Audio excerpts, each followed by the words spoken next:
awesome sprinkles.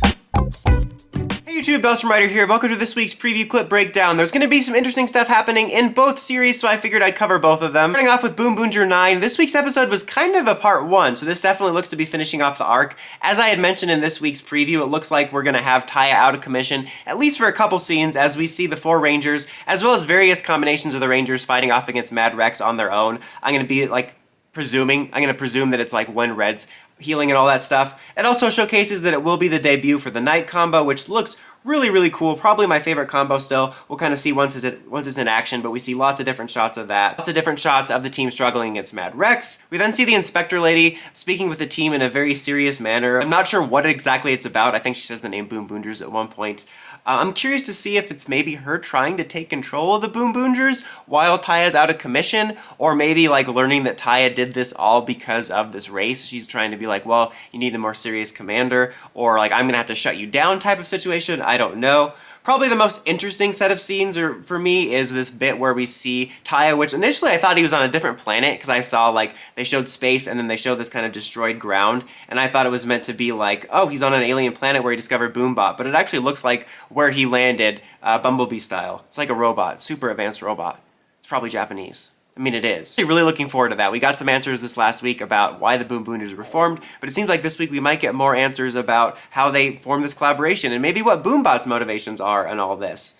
Just a shot of Taya being smug and smiling, also another shot of Boombot. I think these might be from maybe some flashbacks about them building the BoonBoomgers rather than stuff that's going on in the episode. Just a couple more shots of the mecha in action, the Rangers kind of in battle damage. You see this shot here, which I'm going to highlight right here. They both have cuts on their cheeks, so you know Sentai's a serious show for adults. I feel like I need the fandom to pick a lane. And you either hear like, Toku's a silly show for kids, don't take it seriously, or it's hardcore, it's so much better than Power Rangers, should be on HBO, they have blood. I don't know why blood is such a big thing amongst fans to like legitimize their love of things. Like, it's adult, it has blood! Anyway, little mini rant over. A really cool shot of Boombot with all the different vehicles at the end. I wonder if that's going to be part of the intro or part of the episode when they're all getting their formation. Or part of like the main episode later when they all reunite. Because it almost feels like an introductory scene, like, hey, I'm Boombot, look at all my friends. Anyway, I'm really excited for it. This was a strong episode. I'm looking forward to seeing where the show goes after this, because as I said in this week's episode, it feels like it's kind of like an end point to this current arc where we learn more about the status quo, and I feel like we're going to have a new baseline and a new perspective going forward.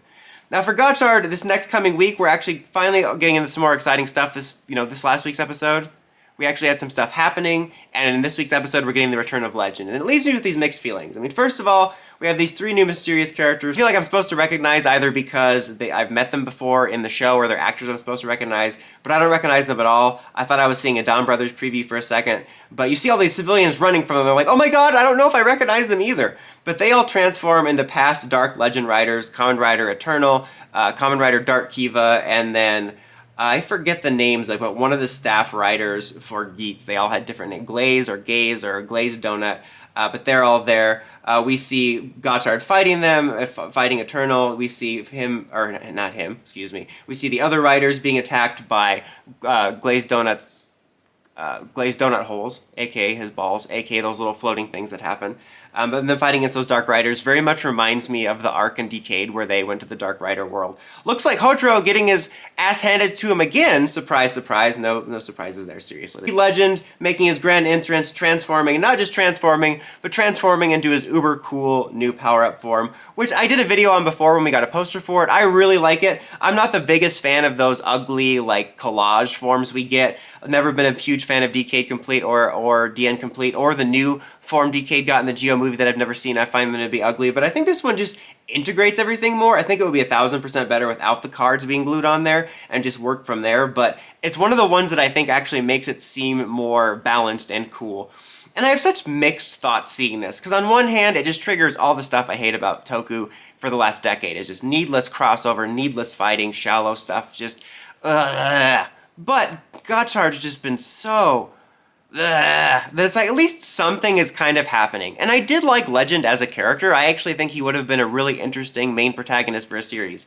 like anybody be better than Hotaro, but I thought that he was actually a pretty interesting take on what could be a main character. I'm still not sure why we're doing this. People keep saying like, oh, it's for the 5th anniversary of Reiwa. First of all, stop celebrating every anniversary. We don't need to. But are they even calling it out? I feel like if they were, they'd be like celebrating the 5th anniversary of Reiwa. Usually when they celebrate one of these meaningless things, they make sure you know what you're celebrating. But I still don't know 100% the reason why we're doing this. It feels like the waste of a cool concept for a future anniversary season or a movie. But regardless, it leaves me with very mixed feelings because I'm excited that there's going to be something more entertaining and engaging to watch. But it just happens to be the worst and least favorite things from Toku for me. But it feels like we're in the end game because we're like 20 episodes or less away, but it also feels like, God, I can't wait for the next rider. But I don't know. This will at least be more entertaining. What do you guys think? Are you excited for the conclusion of the current arc on BoonBooger? Are you looking forward to Legend's appearance? How long do you hope he stays around? Let me know in the comments as always. Until next time, don't forget to like, comment, subscribe, and climb the steps and ring that bell to get notifications for my videos. Dawson Rider, signing out.